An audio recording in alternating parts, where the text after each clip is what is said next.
Hey class, how you doing? This is Dr. Ryan Bradshaw again, coming to you for the Real Small Business Management course. And this week we are in, the benchmarking the competition assignment, the week of the 26th of February. Making our way through the semester very, very well. We're about halfway there. So we've still got quite a bit of ways to go in developing our business plan PowerPoint, but we're making some great progress. And I should have your grades finalized up to date by tomorrow. I'll be on campus for an extended period tomorrow, so those should be coming up pretty quickly. Just to take a moment to talk about this week's assignment when it comes to benchmarking the competition. You've probably heard that term before, benchmarking, but you may not be totally familiar with what that is. So when we do benchmarking, we are trying to identify best practices of other competitors and also identify things that competitors are doing that we think we could do better. So looking for opportunities within our competitors, also looking for threats from our competitors. So this would be the external component of a SWOT analysis. If you look up benchmark, there's a couple different definitions, but a standard or point of reference against which things may be compared or assessed. So that is what a benchmark is. We're looking to compare what we do, what our company does, against other people. So how do you do this for your business or for your product or service that you're working on creating in your business plan? That's a good question.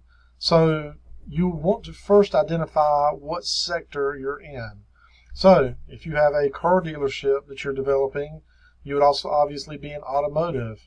So one thing that you would want to do is identify where you're going to set up your business, which should have been identified from your last assignment on the what, when, where, and how you're going to do this business or this product or service. But once you identify the where, you're going to also look at the location from a standpoint of common competitors.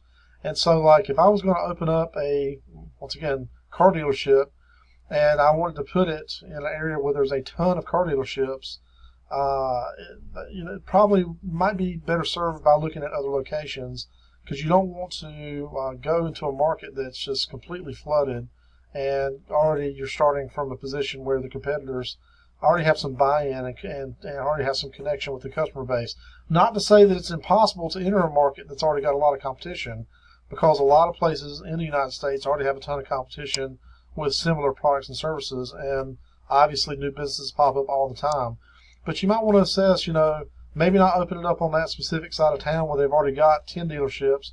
Why don't you try it on the other side of town that has equal traffic but just doesn't have the representation? So you want to look at those opportunities and see, where's the best location and why would you want to open it there.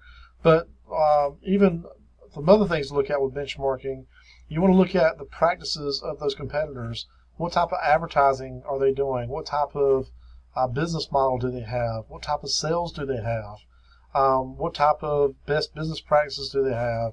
And so you don't have to fill in all the bits and pieces, but you want to identify some of your primary competitors.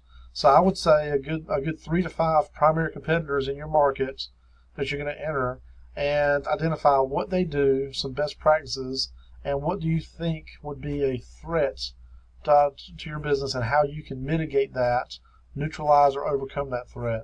So what I would expect from this week's assignment is probably another 1 to 3 slides. I would shoot for 2 as a good safe number to identify benchmarking metrics. So you want to look at key competitors in the marketplace, what they do that makes them win, because obviously they're doing something right if they're still in business, and what they do that can infringe on your potential business and how you can overcome that. So these are just some of the things that I would advise for you to do. Google is a great place to start. So if you're going to open up your business in Raleigh, start looking in the area that you're planning to open your business and identify key competitors.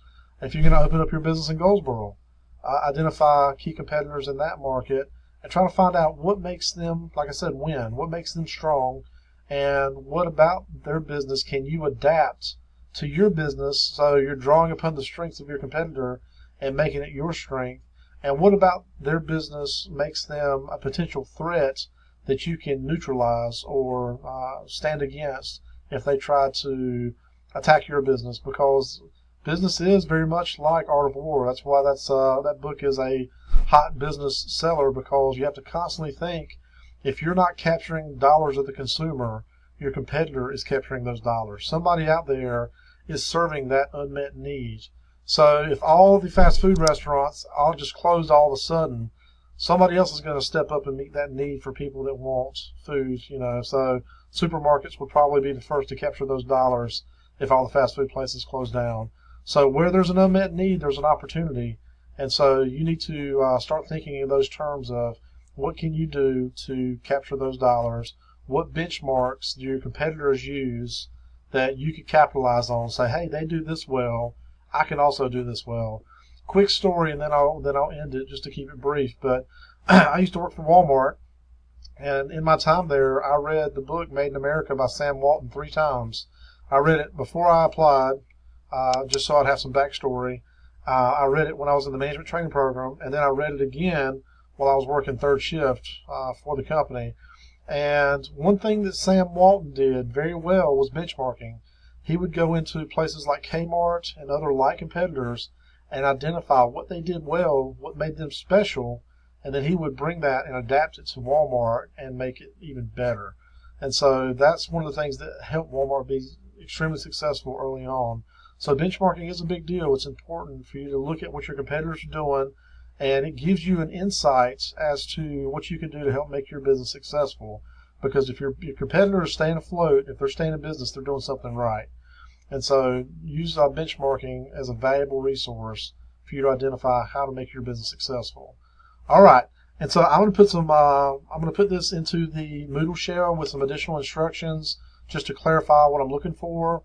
Once again, 1 to 3 pages on your PowerPoint that you're continuing to build towards your plan, and identify your key competitors, identify their benchmarks, which are their strengths, what they do well that you can adapt to your company, and identify some threats that they have that you could potentially overcome. What could you do to overcome those?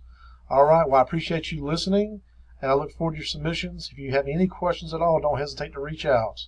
Have a great week, guys. For one last note, and I'll include this on the other video, campus will be closed Friday, the 2nd of March. So if you have seated classes on campus, or if you're trying to reach somebody on that day, campus will be closed for faculty and students.